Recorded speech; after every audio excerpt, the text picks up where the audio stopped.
Hi guys, welcome to another vlog. So today has been a very busy day for me. I have to work on a couple of new books. I have to prepare for a seminar plus workshop that I need to conduct at a very popular college day after tomorrow. But the vlog must be published. So here I am. And what I'm going to do is I'm going to discuss some tough critical reasoning questions today. Because I came across one question yesterday in one of the new GMAT preps.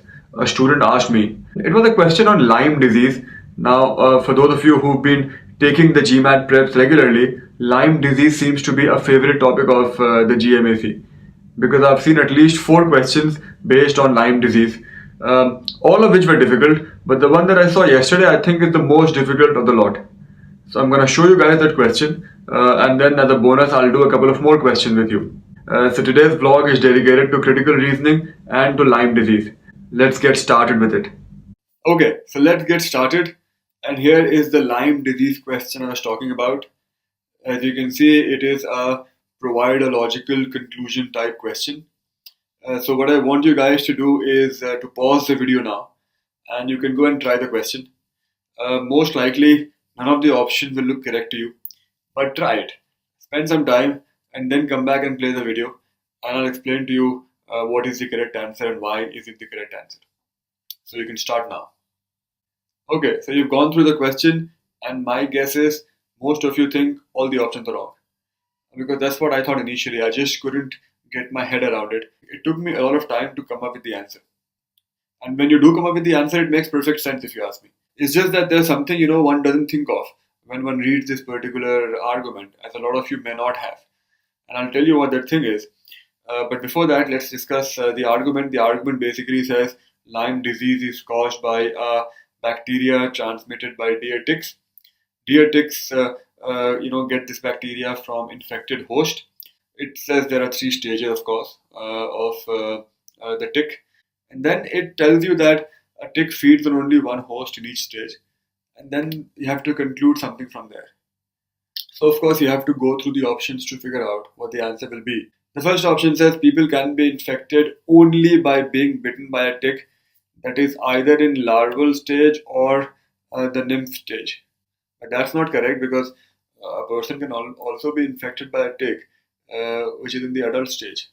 So A is incorrect. Let's look at E now. So E says only deer ticks that are adults can transmit the Lyme disease. Absolutely out. D says people infected with Lyme disease cannot transmit bacterium to adult ticks. Doesn't make any sense to me. The argument makes no mention of that. So it's B and C that you most likely would narrow down to. Now C says it is not possible for a person to be infected by a tick that is in the nymph stage or a tick that was infested with the bacterium while in the nymph stage. Why will it not be possible to be infected? The person can get infected. So B for Boston should be the answer, but most people think B is also wrong. People cannot be infected by a tick that picked up the Lyme disease in the adult stage. So all the options look wrong. That's basically the bottom line. But the point that we miss is that a human is also a host for the tick. Keep that in mind. So now look at option B again. If this tick is picking up the Lyme disease bacterium in the adult stage, then it cannot infect a human because it's already reached the last stage. There's no stage after the adult stage.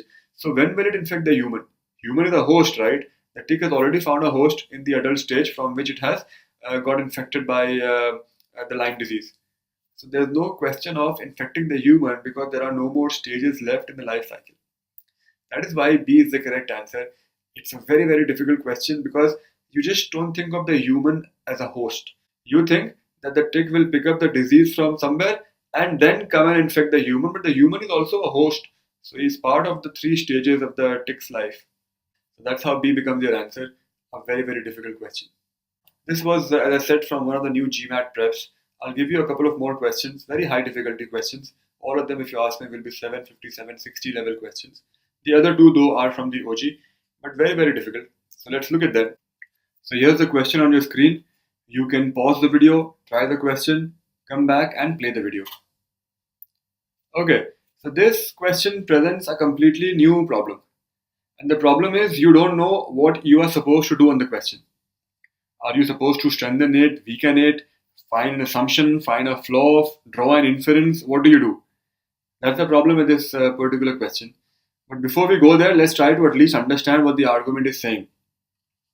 So the argument is saying there's a play which was written in Italy in the 18th century.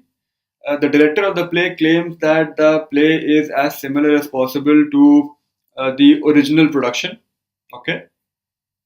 So although the actor who plays the role of Harlequin gives a performance very reminiscent of the 20th century, that's a very important word. The 20th century comedian Groucho Marx. Marx's comic style was very much within the comic acting tradition that began in 16th century Italy. You see, you have to understand this part because the director is saying my play is very reminiscent of the original play, which was written in the 18th century.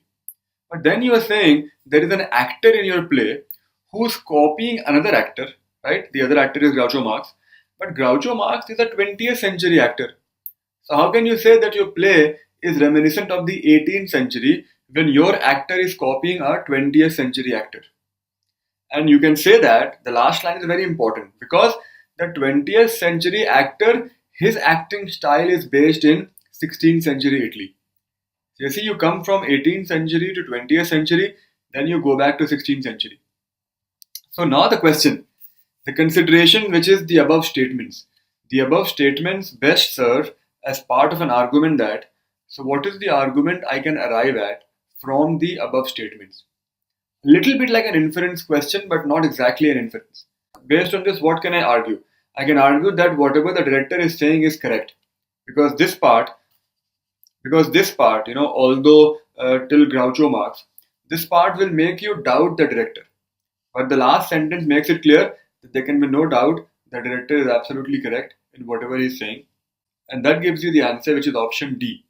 The performance of the actor who plays Harlequin does not serve as evidence against the director's claim, which means it does not weaken the director's claim. Because till this point, till Groucho Marx, it looks like it is weakening the claim, but the last sentence makes it clear that it is not weakening the claim. So again, D will look like an inference to you. It's a very tough question. You have to understand the timelines, how it is moving, and then you have to also understand what is the question asking you to do. So easily a 750, 760 level question. We'll do one last question. Here it is on your screen. You can pause the video, try the question, come back and play the video. Okay, so this argument is, I think, pretty simple to understand, and most people find it very convincing. So in the argument, this writer has visited several hotels and he's found that the hotels which were constructed before 1930, they generally have a superior carpentry quality than the hotels constructed afterward. So then he concludes that carpenters working before 1930 had more skill or worked with more effort, whatever it is. The problem here is that of representativeness. Are you looking at the correct sample size? Because you see, you're comparing hotels from two different time periods. Now, what if the set that you're comparing is not representative of all the hotels of that period? Which is what option D says. Option D basically says the better the quality of carpentry, the less likely the building is to fall into disuse and be demolished. So the reason, these buildings before 1930 have a good quality of carpentry is because the buildings with bad quality of carpentry have already been demolished or they have fallen into disuse. So the ones which are left are only the good ones. Whereas the other set of hotels that you have, the modern ones, you may be looking at all the hotels, which is why some are good, some are bad. But in the older ones, all the bad ones have already fallen apart. So only the good ones are left.